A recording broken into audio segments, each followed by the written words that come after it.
You may have seen the online craze about turning ice creams and ice cream lollies into cakes. Well, can you apply the same methodology to creating cookies? I'm going to give it a try.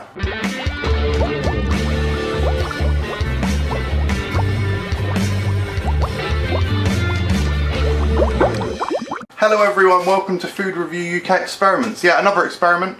I've got these milk bottle ice lollies left over in the freezer. They're the Barrett range. I thought they were nice. I thought they were not as good as the sweeties. And whilst I still think they're nice, I've just sort of not got round to eating them. So I've got several of these left. Can I turn them into cookies? Let's see. So, I mean, like I said, if you've seen the channel, you might have seen we did this recently with cakes themselves, which are actually currently in the oven. I'm doing this video on the same day. So yeah, my theory is, can you make cookies with ice cream or ice lollies? That's my theory. The theory behind it, oh look at that, splitting it off. The theory behind it is that ice cream is basically sugar and fat. Now these particular, and so obviously that is used as a base in baked goods. Now, my slight thing with this is that these particular ice lollies have got xanthan gum in, which makes them a bit chewier and a bit gummier. And I thought that might affect the texture of a cake. So I thought, I wonder if I can turn them into cookies instead of cakes. And obviously that's what I'm doing now.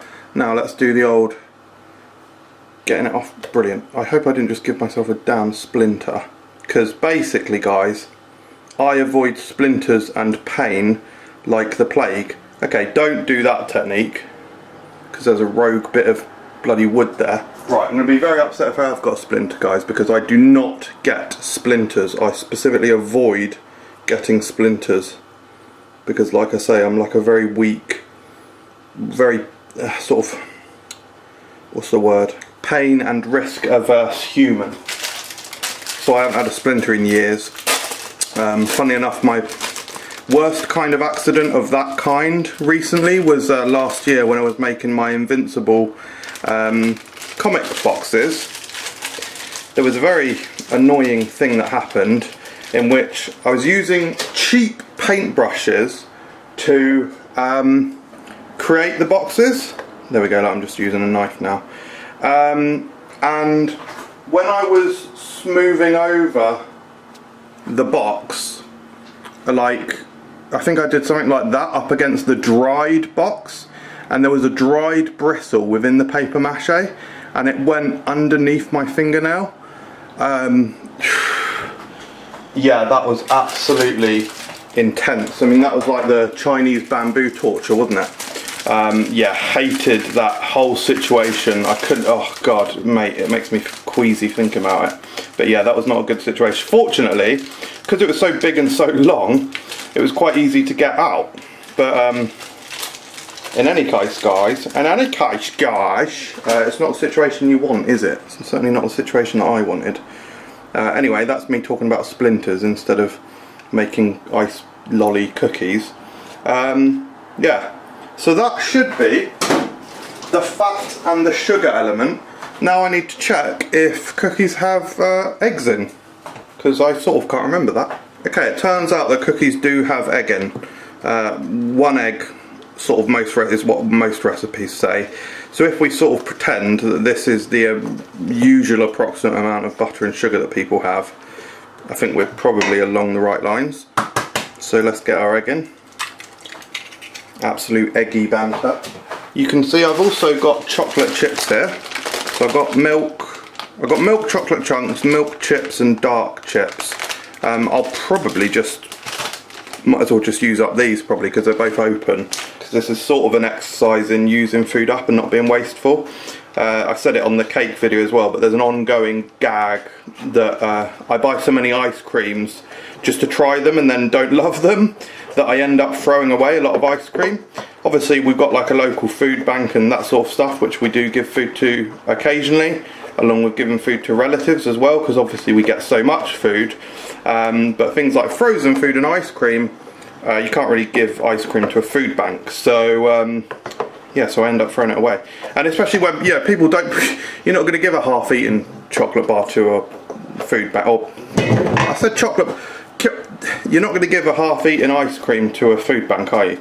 So this is quite liquidy, is what I would say. Kind of like when you do a melted butter cookie, I suppose. I'm going to put a bit of vanilla in. And when I say a bit, sort of mean loads. This is vanilla ice cream anyway, so I'm sure that'll play well with it. Right, so we've got our egg and our ice cream in there. I think we just need flour, really. I mean, baking soda. Some of the recipes said use baking soda. I think that makes them puff out rather than up.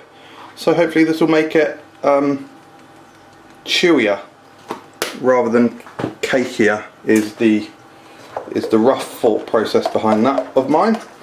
Right, flour. This is very finely milled flour.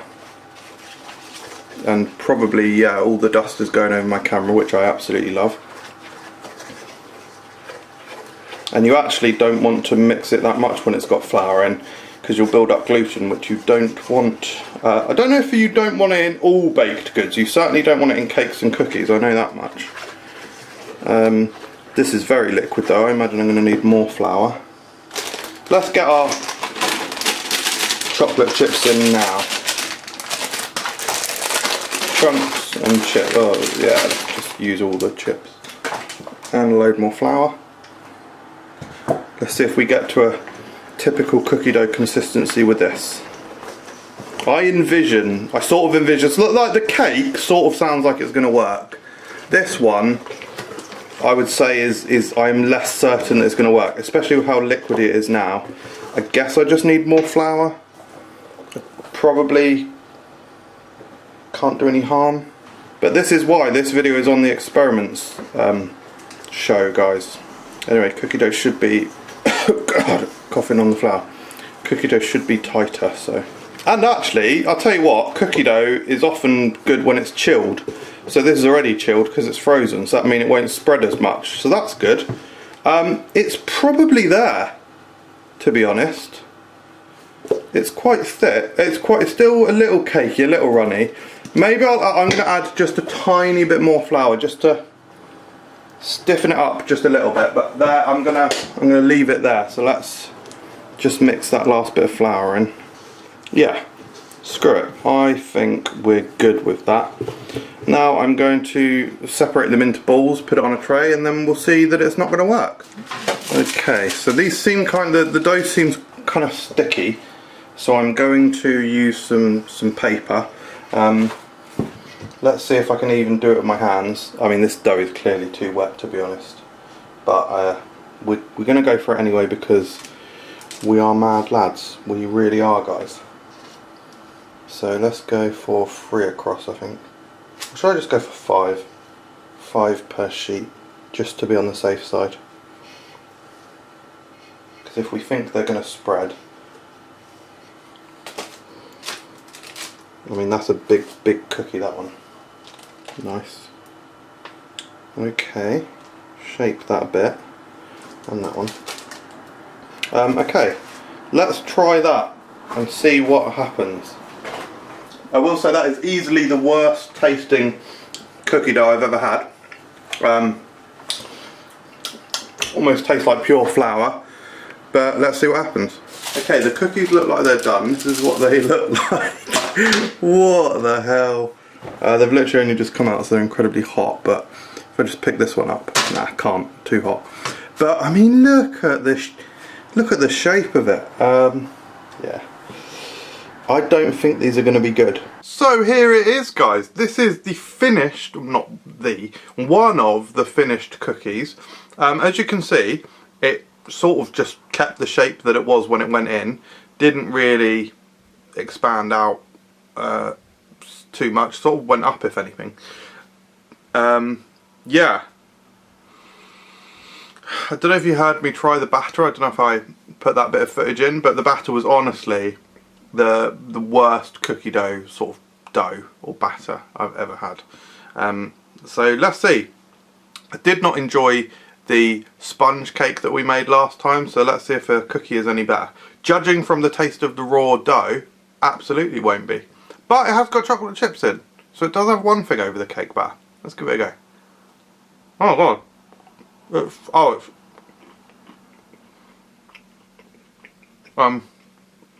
Oh, interesting. So, this is surprising. Oh, guys, to be honest, this is not a cookie. This is a cake. This is a cake. Like, it's just a cake without a taste. I'll tell you what. Yeah, it's a chocolate chip cookie cake. It tastes like a chocolate chip cookie. I mean, even I just want to get the batter on its own, or just the dough on its own. Oh, even that is a million times nicer than the cake that I did last time. But still quite bland and not very sweet. But because it's got the chocolate chips in, that makes it perfectly serviceable. It's pretty much just normal chocolate chip cake. It's very nice. Well, it's a tough one, like, how can I rate it? Because I was trying to make cookies and I've accidentally made cakes. That being said, this happy accident of these being cakes is so much better than when I tried to make actual cakes with ice cream. So, yeah, this is actually nice.